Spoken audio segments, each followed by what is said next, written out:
Retour au direct plateau de cette fête de l'humanité pour conclure la séquence internationale de cet après-midi avec un débat sur la Palestine. D'abord, pour commencer, nous allons présenter nos invités. Charlotte Blandiot-Farid, vous êtes la maire communiste de Mitry-Mory. Bonsoir. En ligne avec nous, nous devrions avoir Leïla Chaïd. Leïla Chaïd, vous nous entendez? Bonjour. Ah, en tout cas, on vous voit à l'antenne. Oui. Bonsoir Leïla.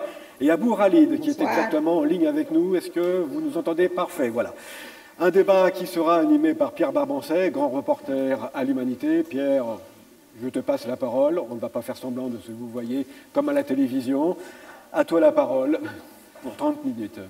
Merci beaucoup. Donc, puisque c'est le dernier débat de la séquence internationale, je voudrais rappeler que quand on fait la fête de l'humanité en temps normal, entre guillemets, l'attente du village du monde dans lequel on fait les débats était dédiée à Fernand Thuil. Fernand Thuil qui est justement celui qui a fondé l'association de jumelage des camps de réfugiés palestiniens avec les villes françaises.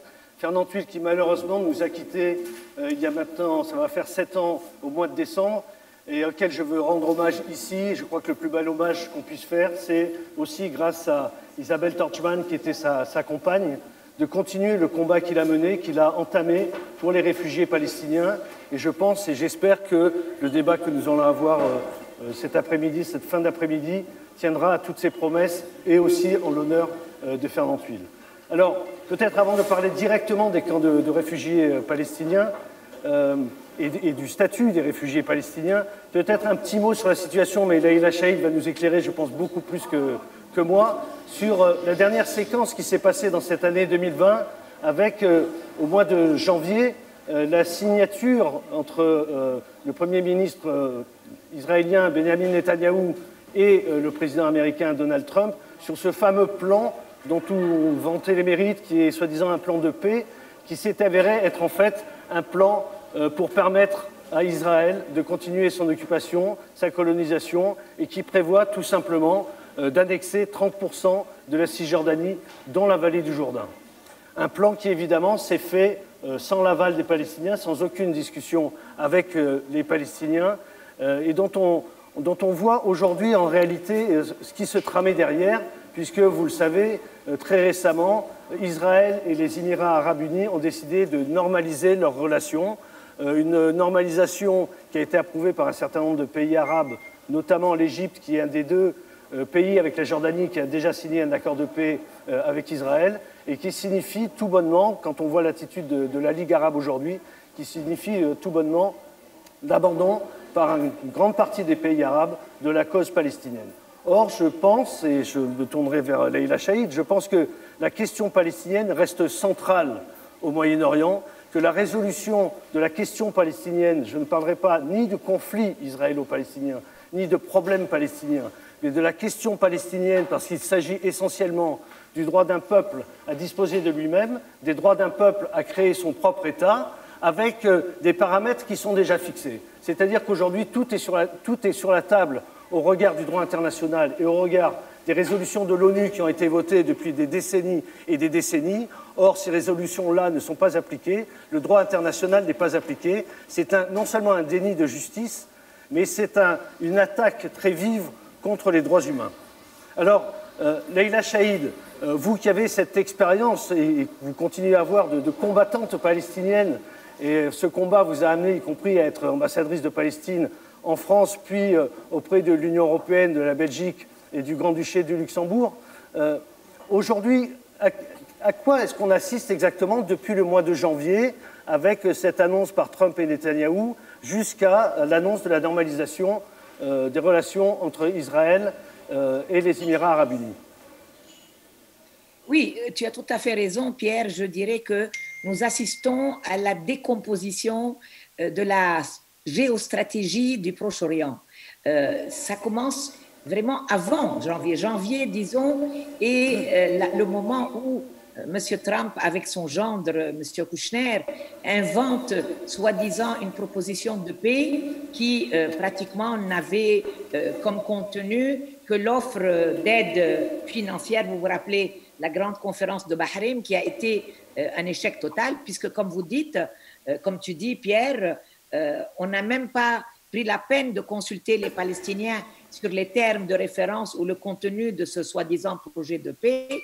Ça a été discuté avec les Émirats arabes unis, avec le Bahreïn, avec l'Égypte et avec l'Arabie saoudite.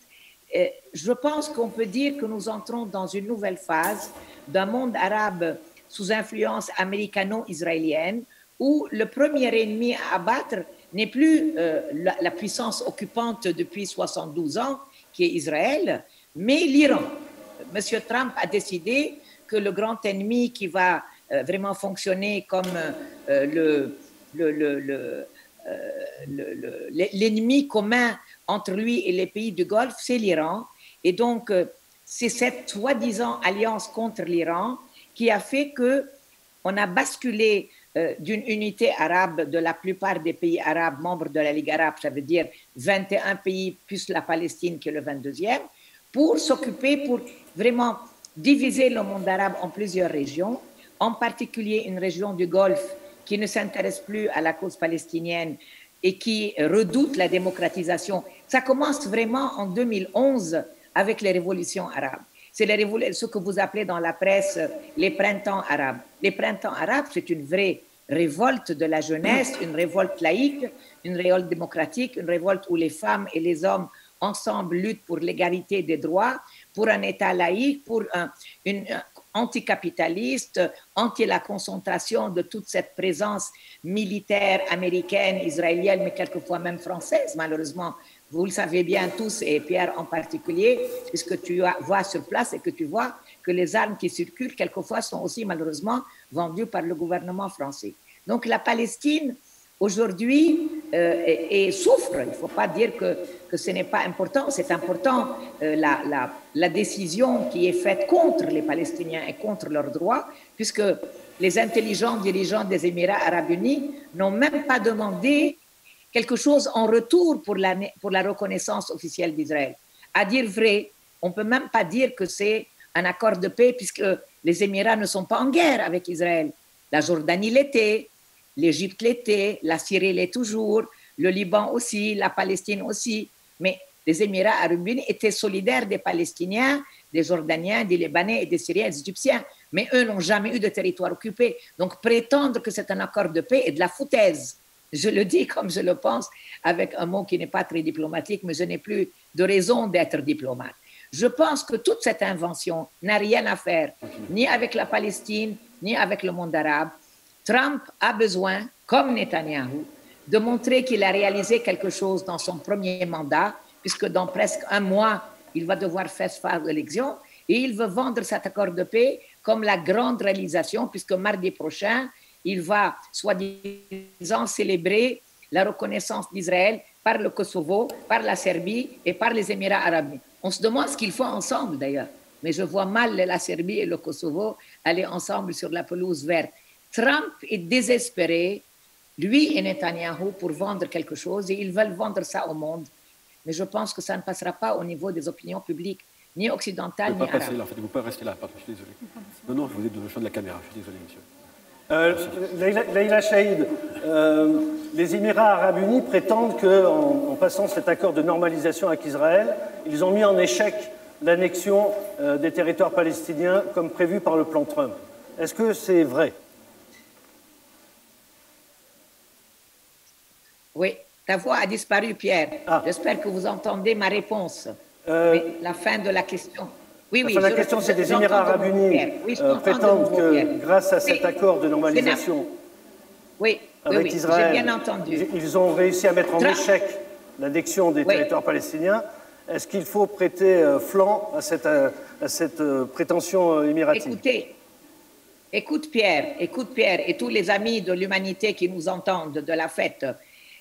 Netanyahou, la même seconde où les Émirats ont dit qu'eux, ils le faisaient pour arrêter l'annexion, Netanyahou a annoncé officiellement en Israël que l'annexion est uniquement suspendue et pas arrêtée.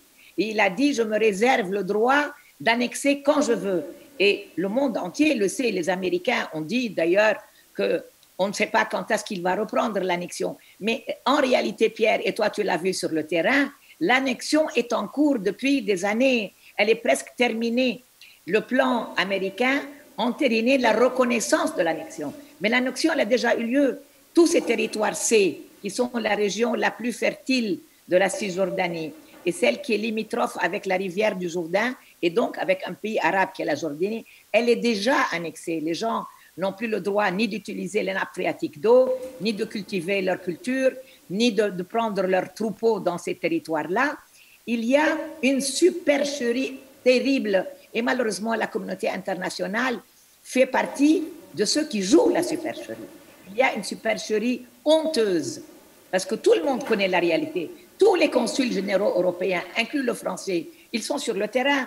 Ils voient que c'est déjà annexé. Ils voient la supercherie et on ne fait rien parce que les Palestiniens n'ont pas d'armes, n'ont pas de pétrole, n'ont pas de gaz et ne sont pas une puissance qui compte par rapport aux autres pays. Mais ça ne change rien sur la réalité. C'est que, comme l'a dit d'ailleurs déjà tous les chefs d'État, à commencer par François Mitterrand, c'est qu'Israël ne peut pas être reconnu comme un État dans cette région si les Palestiniens ne la reconnaissent pas.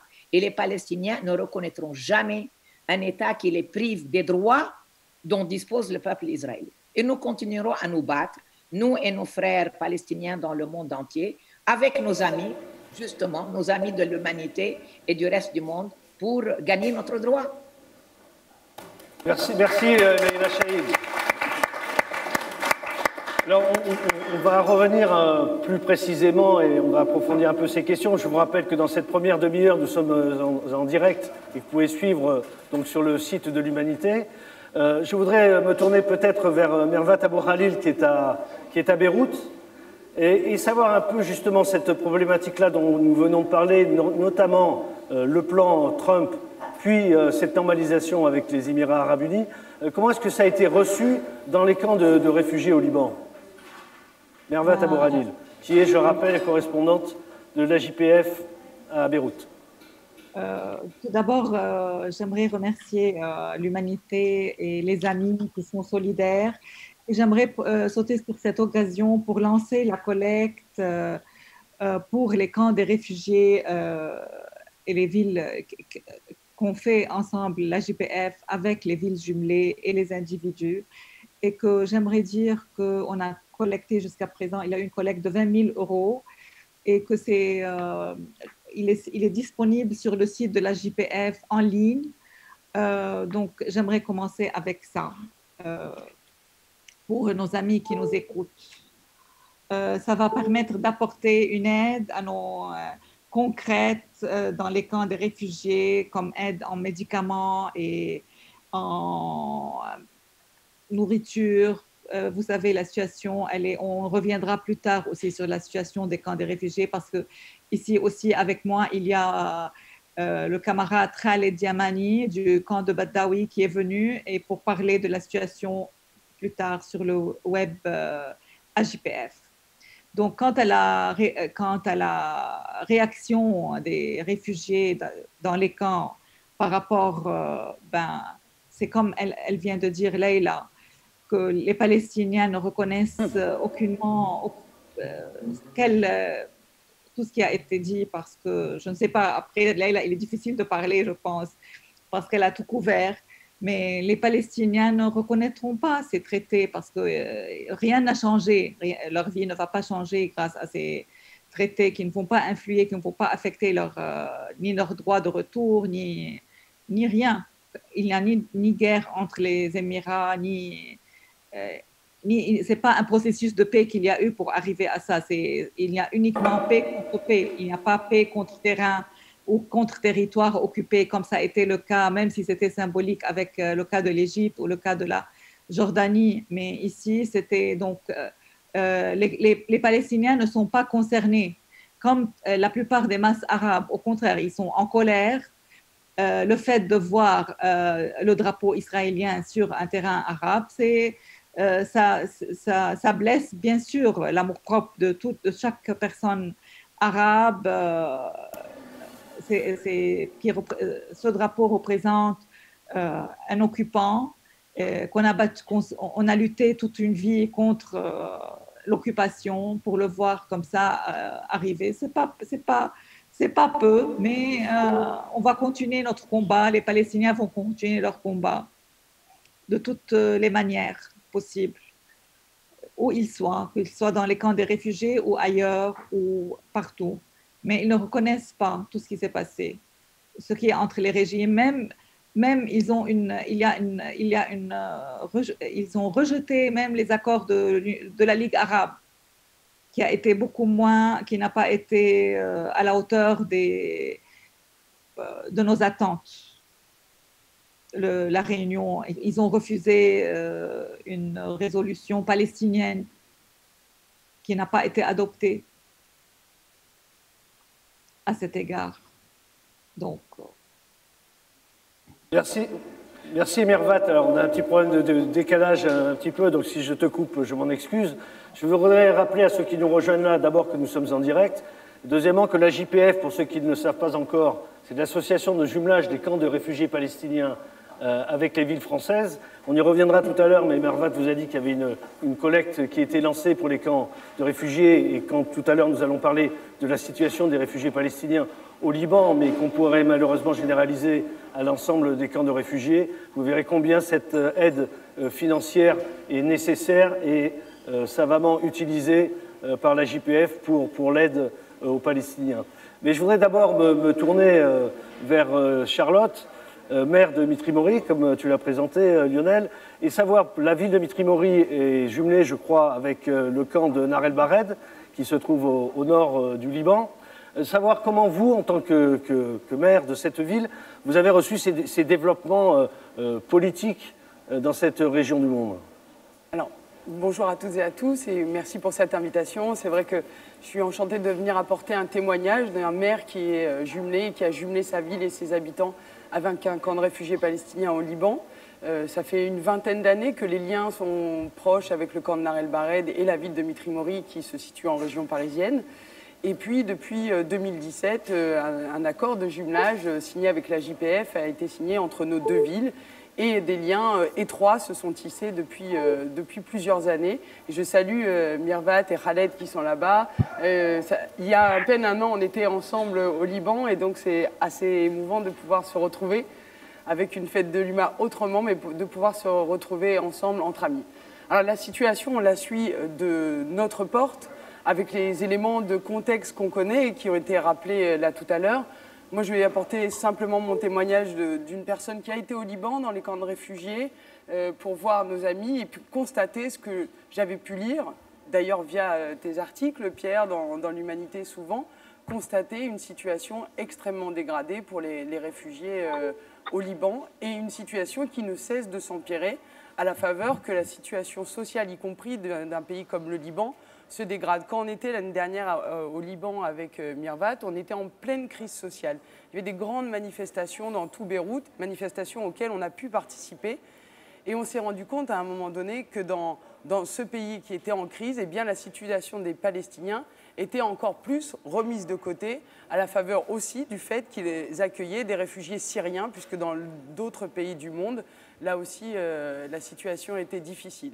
Comment nous accueillons à chaque fois des annonces comme celle de Trump ou celle d'autres pays qui viennent rompre avec une possibilité d'un État palestinien? Eh bien, très durement, parce qu'à partir du moment où on jumelle sa ville et on a des amis ailleurs et on se bat avec eux pour qu'ils retrouvent tout simplement la possibilité de vivre sur leur terre libre, eh bien, on est touché nous-mêmes en plein cœur. Et les annonces qui sont faites là, nous disent tout simplement une chose, c'est qu'il faut amplifier la mobilisation pour ne pas aller encore plus loin et rompre toute possibilité d'un État palestinien et surtout le retour des réfugiés, puisque les réfugiés palestiniens au Liban, le camp de Nar el-Bared a été construit en 1949, ça veut dire qu'il y a des générations entières qui n'ont pas jamais foulé leur terre, des générations entières qui demandent simplement le droit au retour. Alors Charlotte Blandiot-Farid, si vous me permettez, comment se traduit concrètement ce jumelage que vous avez mis en place à Mitry-Mory?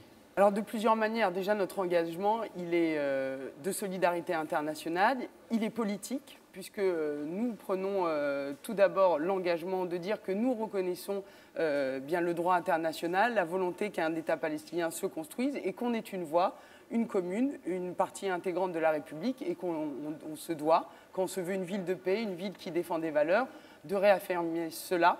Donc c'est avant tout cela notre premier engagement. Et c'est aussi pour ça qu'on se retrouve dans l'association de la JPF. Et quand Fernand Thuil à l'époque était venu nous voir et Isabelle qui continue son combat. Donc c'est notre premier engagement. Et puis le deuxième, eh bien, c'est de faire vivre des liens de solidarité entre les habitants là-bas et les habitants chez nous. Et de dire qu'on a tous à apprendre beaucoup les uns et des autres. Et puis de créer des liens de solidarité. Nous ne sommes pas tellement des humanitaires, mais néanmoins, il y a des problématiques sanitaires, de santé. Mirvat l'a évoqué tout à l'heure, même de nourriture, puisqu'on parle de famine aujourd'hui dans les camps de réfugiés palestiniens. Eh bien, nous créons aussi les conditions d'avoir des actions de solidarité. Il y a la cagnotte de la JPF en ce moment. Nous avons constitué bien une cagnotte pour acheter une ambulance, puisque le camp de Nar el-Bared, c'est un camp de 30 000 habitants sur moins d'1 km², alors que moi, ma ville, c'est une ville de 20 000 habitants sur plus de 30 km².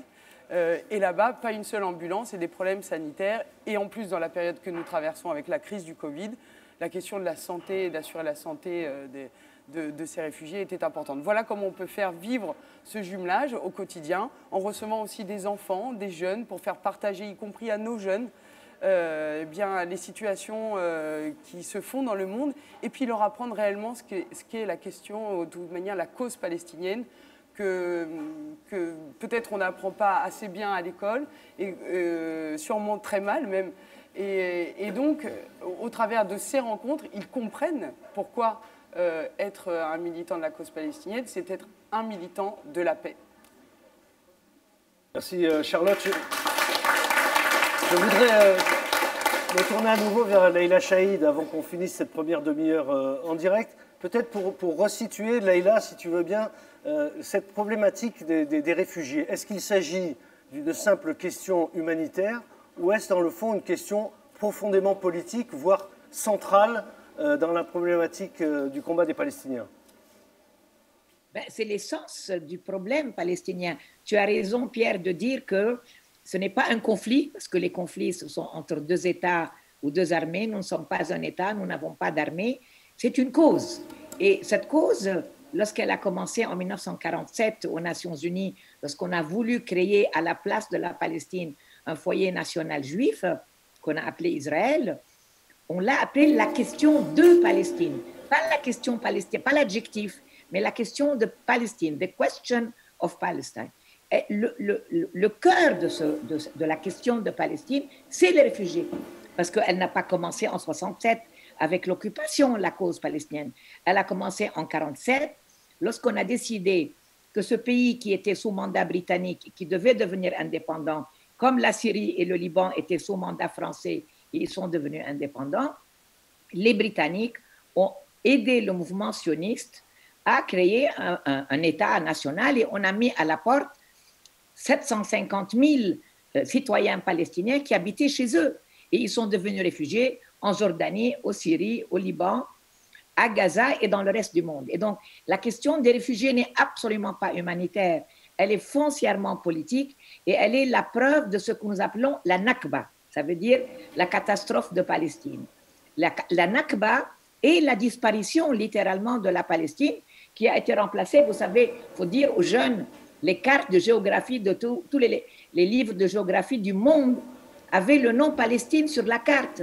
En l'espace de 1 an, on a enlevé le nom Palestine. Voilà, elle vous montre la Palestine sur le t-shirt de Khalid. Voilà, elle s'appelait Palestine, on ne l'a pas inventée pendant des années et des siècles. Et le lendemain du 15 mai, on a enlevé le mot Palestine, on a mis le mot Israël. Ce qui est une usurpation totale, non seulement du droit, mais de la moralité, de l'éthique, de l'humanisme, de tout ce que vous voulez.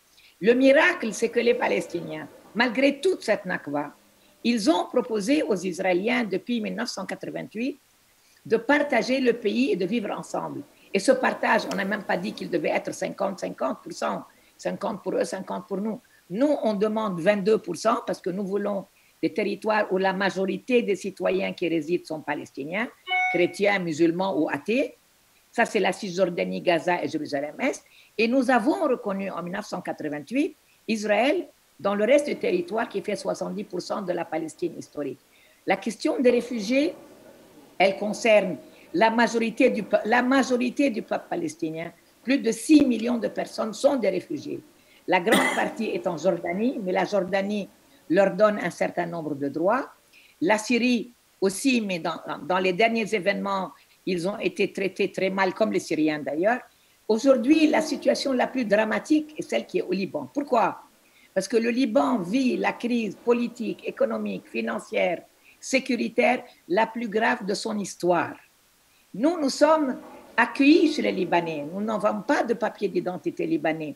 Nous avons des papiers de réfugiés palestiniens résidant au Liban.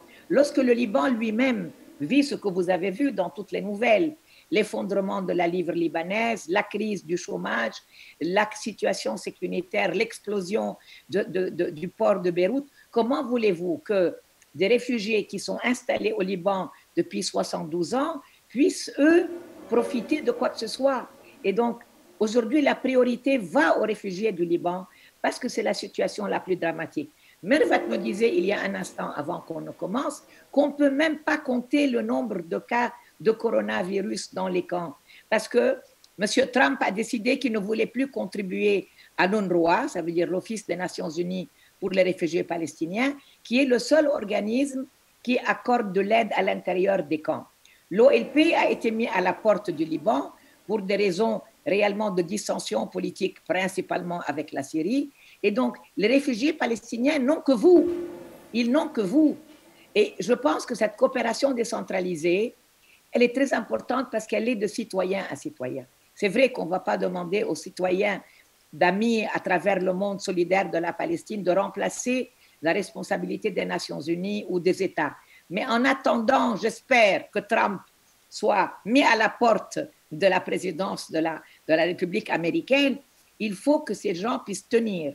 Ça veut dire qu'ils sentent qu'ils ne sont pas seuls, qu'on puisse faire diffuser l'information, et l'humanité le fait très bien parmi les rares, mais il faut à tout prix que les collectivités, et je remercie Madame la maire de parler de son expérience de vécu. Moi, j'étais là et je voudrais moi aussi rendre hommage à Fernand Thuil, qui, il y a, je crois, 20 ans déjà, avec Montater et le camp de Bethléem, a commencé vraiment cette coopération des citoyens à citoyens, qui pour moi n'est pas seulement importante pour le nombre d'euros ou de centaines d'euros ou de milliers d'euros, mais parce que c'est sur le plan humain une réhabilitation de notre égalité en tant qu'être humain à travers le monde.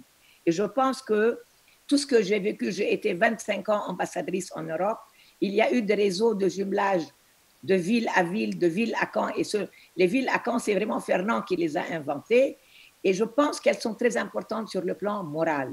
Il ne faut pas sous-estimer combien ça donne le sentiment de reconnaissance de notre dignité. Les réfugiés ont besoin de sentir qu'ils ont des amis à travers le monde qui, par leur action symbolique, par leur soutien financier, par la pression qu'ils font sur leur Parlement, vous devez dire aux élus de l'Assemblée nationale française qu'ils ont des devoirs à l'égard des réfugiés palestiniens, surtout aujourd'hui à cause de la situation dramatique que vivent tous les Libanais, pas seulement nous, tous les réfugiés syriens au Liban et tous les réfugiés palestiniens au Liban, qui sont aujourd'hui plus de 300 000 personnes, et il y a 1,5 million de réfugiés syriens au Liban. Merci. Merci Leïla Chaïd. Il va être bientôt temps de conclure ce débat qui va bizarrement à la fois se poursuivre et s'arrêter. Il va se poursuivre ici sur le plateau de la Fête de l'Humanité, mais pas en direct. En revanche, il sera disponible intégralement sur la plateforme numérique de la Fête de l'Humanité, dont je rappelle l'adresse, c'est fête.humanité.fr. Ce qui est aussi pour moi l'occasion de rappeler qu'il est important de partager vos émotions sur les réseaux sociaux à propos de cette fête de l'humanité autrement, qui est une fête un peu particulière. De rappeler aussi que et le journal et cette fête ont besoin que vous procuriez le bon de soutien à la fête. Il est temps d'ailleurs donc pour moi d'abord de remercier publiquement nos invités qui étaient donc en ligne, Leïla Chaïd, Mirvat Abouralid, ainsi que Charlotte Blandio-Farid, la mère de Mitri Mouri, qu'on remercie d'être venue ici. Je remercie également Pierre Barbancet, notre spécialiste à l'humanité des questions du Proche-Orient. Il est temps donc de passer le direct cette fois à un débat qui se situe à la Bellevilloise sur le thème de la justice climatique. Peut-elle se conjuguer à la justice sociale ? 4 maires pour en parler. Anne Hidalgo, maire de Paris, Laure Mauconduit qui vient d'être élu maire de Poitiers, également Éric Piolle qui lui a été réélu le maire de Grenoble, et puis dernier participant à ce débat, Pierre Garzon, maire de Villejuif. Un débat qui est animé par 2 journalistes de l'Humanité, Aurélien Souchère et Emilio Mellet. C'est à vous.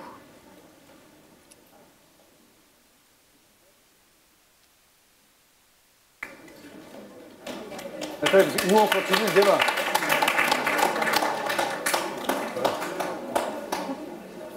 Merci à toi. Alors, vous pouvez donc rester assis parce que le débat, je vous rappelle, continue, il ne se poursuit.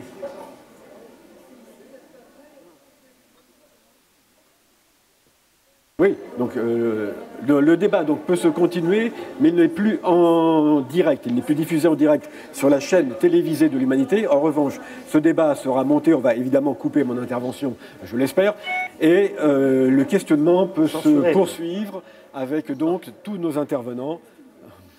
Pierre, c'est à toi. Donc voilà, on va continuer. Bon, c'est un peu de l'improvisation, il faut le dire, on n'a pas vraiment l'habitude de faire comme ça, mais bon, ce débat va se poursuivre. Je voulais rappeler tout à l'heure, après l'intervention de Leïla Chaïd, que Leïla Chaïd connaît très bien le Liban, elle connaît très bien les camps de réfugiés palestiniens. Et je rappelle qu'elle était rentrée dans le camp de Sabra et Shatila après les massacres perpétrés avec l'écrivain Jean Genet, qui a donné lieu à de nombreux écrits. Et Leïla Chaïd a souvent témoigné de ce qui s'était passé.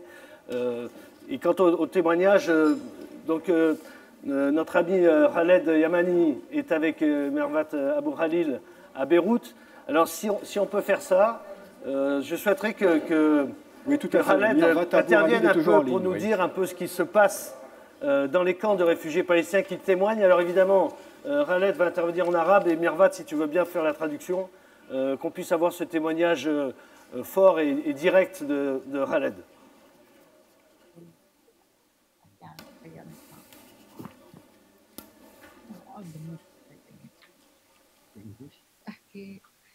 Il est en anglais ou bien en français ou bien en arabe et moi je traduis. Si tu traduis toi, si tu choisis, c'est peut-être mieux en arabe et tu traduis en français s'il te plaît. اوكي احكي لا احكي حتى اشوفك لك انا بسمع صوتي. مساء الخير أول شيء لكم ويعطيكم العافية بمهرجان اليومينيتي. Bonsoir et merci de m'avoir invité pour participer. طبعا شكرا على هاي اللفتة هي التضامن مع اللاجئين الفلسطينيين في لبنان. Je remercie votre solidarité avec les réfugiés palestiniens. الوضع طبعا في لبنان اللاجئين في لبنان وضع معقد جدا. La situation est complexe. La situation des réfugiés au Liban, elle est complexe, assez complexe.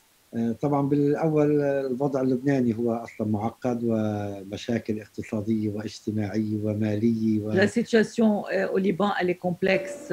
En plus, il y a la crise économique, financière, sociale et autres. وهذا طبعا بالإضافة إلى الوضع في المخيمات نفسها هو مضغوط جدا لعدة اعتبارات. Et en plus, la situation dans les camps des réfugiés, elle est sous pression à cause de plusieurs facteurs. طبعا هناك مشاكل أساسية ممكن نذكرها بتواجهها المخيم الآن مخيمات لبنان. Il y a des problèmes essentiels auxquels fait face les réfugiés palestiniens dont on peut mentionner. بالإضافة طبعا إلى العمالة يعني البطالة في المخيمات. En plus du chômage dans les camps. يشتغل منذ أكثر من سنة تقريبا. Il y a plus d'un an, il n'y a plus de travail pour les réfugiés palestiniens. يعني آخر الإحصائيات بتقول إنه ما يقارب من 80 ل 85% في عطالة بالمخيمات. Les dernières statistiques disent que de 80 entre 80 et 85% de la population ne travaille pas, elle est en chômage. Les Palestiniens. بالإضافة طبعا يعني حالة الكورونا المستجدة. En plus du Covid-19 et de la situation de santé. واللي للأسف الأونروا واللي هي المسؤولة المباشرة على الاهتمام بالصحة فاقدة لأي نشاط حقيقي لمواجهة الكورونا في المخيمات. Et l'UNRWA, elle n'est pas en position de faire face au virus corona dans les camps. طبعا المجتمع المحلي والمنظمات الغير حكومية بتحاول قدر المستطاع تواجه هاي جائحة الكورونا، لكن ضمن إمكانياتها المتواضعة la communauté palestinienne et les associations non gouvernementales font tous leurs efforts pour essayer de faire face à ce virus, mais bien sûr, leurs moyens sont très modestes. لكن للأسف منذ شهر أو شهر ونصف تقريبا بدأت الكورونا تجتاح مخيماتنا. Et malheureusement, depuis un mois et demi, ce virus a commencé à envahir nos camps. وللأسف لحد الآن فيش هناك إحصائيات حقيقية قديش عدد Il n'y a pas de المصابين. statistiques à propos quant au nombre des cas, des patients qui sont victimes de ce virus. فحوصات الكورونا غير متوافرة لدى الأونروا بشكل Aussi, le أساسي. PCR, le test PCR aussi n'est pas disponible chez l'UNRWA qui ne fait rien وطبعا dans ce نحن domaine. يعني الدولة اللبنانية مشاكلها بتكفيها أصلا. Et le gouvernement libanais, il a assez de problèmes. يعني ما عندها الوقت اللي تعطي للمخيمات Il n'a pas le temps aussi de faire face aux problèmes des camps, en plus de ses problèmes à lui. طبعا بالإضافة إلى المشكلة الاقتصادية أو المالية.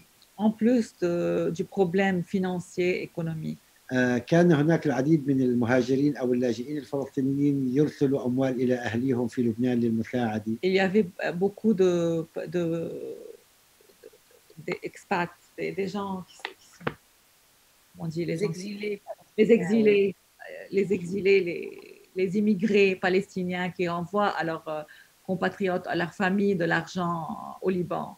لكن المشكلة المالية الآن وتعامل البنوك هذا أثر كثير بصراحة على عدم وصول هاي الأموال إلى الأهل في المخيمات. À cause de la crise financière et la façon dont les banques font face a beaucoup affecté le revenu des gens et le revenu des familles palestiniennes dans les camps. طبعا حاولنا كثير المجتمع المحلي مع المؤسسات أن يكون هناك تضامن اجتماعي. Bien sûr, on a essayé avec toutes les associations et les organisations locales et non gouvernementales qu'il y ait une certaine solidarité et entraide sociale. للمساعدة في موضوعين أساسيين بحاجة لهم أكثر الحاجة لهم في المخيمات وهن الموضوع الغذاء وموضوع الدواء. Surtout dans deux domaines dont les gens ont besoin, c'est les médicaments et la nourriture. قامت هناك حملات حقيقية في كافة المخيمات. Il y a eu des campagnes مجتمعية لدعم الفقراء أو العائلات الأكثر فقراً. Il y a eu des campagnes de solidarité dans les camps pour aider les familles qui sont le plus dans le besoin. لكن بالحقيقة وللأسف لوسعة المحتاجين يعني عم نحكي على أكثر de gens qui en ont besoin. أكثر من 70% من العائلات هي بحاجة. Plus de 70% des familles qui vivent dans les camps des réfugiés vivent dans le besoin. La pression, elle est énorme. فطبعا يعني لم نستطع كل هاي المساعدات والتضامن الاجتماعي ما استطاعت تغطي كل الاحتياجات للعائلات الفقيرة أو الأكثر احتياجا. On n'a pas pu couvrir tous les besoins des gens. والآن في مشكلة كتير كبيرة هي موضوع العلاج وموضوع الصحة بصراحة. Et maintenant, il y a un très grand problème, c'est le traitement, le problème de la santé.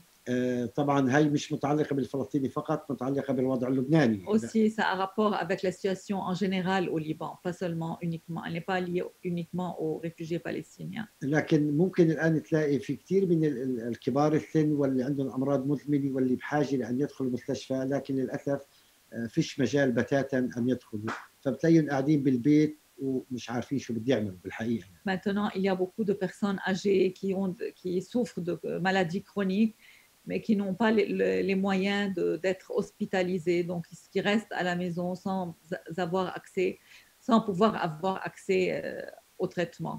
فطبعا يعني صار في حملة بالأطباء الفلسطينيين الموجودين في المخيم. Il y a eu une campagne lancée par les médecins palestiniens qui travaillent dans les camps des réfugiés.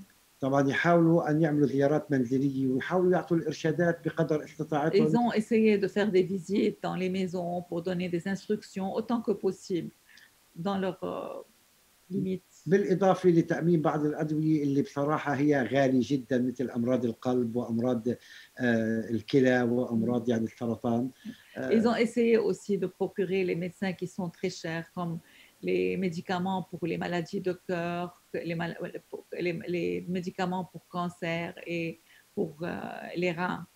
لكن أخيرا بس نحن بصراحة كثير قلقين على أوضاع المخيم من ناحية الكورونا. Dernièrement, nous trouvons très angoissés en ce qui concerne la situation du virus كورونا. بشكل طبيعي لأنه طبعا حضرتكم عارفين قصة الاكتظاظ السكاني اللي Surtout, vous savez qu'il y a trop de la population, elle est très dense dans les camps. يعني مثل بسيط بتعرفوه يعني في مخيم أقل من كيلومتر واحد ممكن يعيش له 50,000 شخص. Par exemple, dans 1 kilomètre carré, il y a plus de 50 000 habitants. Merci, شكرا. Shukran Khaled, merci beaucoup. Pour des questions de temps, on va bientôt être... voilà, tous les amis te saluent, Khaled, ici. Je voudrais vraiment le remercier parce que le combat des Palestiniens dans les camps de réfugiés est vraiment très dur. Et ne croyez pas que parce qu'ils se trouvent dans un autre pays, que le Mossad ou l'armée israélienne n'essaye pas de viser ces combattants palestiniens qui se trouvent dans les camps. Et Khaled fait partie des gens qui aujourd'hui sont menacés et en danger. Et même montré du doigt par Israël. Et donc je voudrais le remercier doublement pour le témoignage qu'il a bien voulu nous apporter.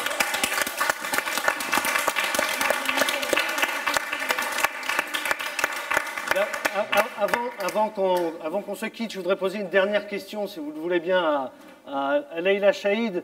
Leïla, tu as évoqué tout à l'heure, et Khaled l'a fait aussi, sur... le retrait américain du financement de l'UNRWA, donc cet organisme de l'ONU chargé des réfugiés palestiniens. Dans le fond, encore une fois, est-ce qu'il s'agit simplement de questions financières ou est-ce qu'au bout, il ne s'agit pas de la remise en question du statut même des réfugiés palestiniens, Leïla? Oui, c'est-à-dire que comme tu as dit exactement et comme je l'ai dit en réponse à ta question, le fond du problème de la question de Palestine, c'est le droit de retour des réfugiés.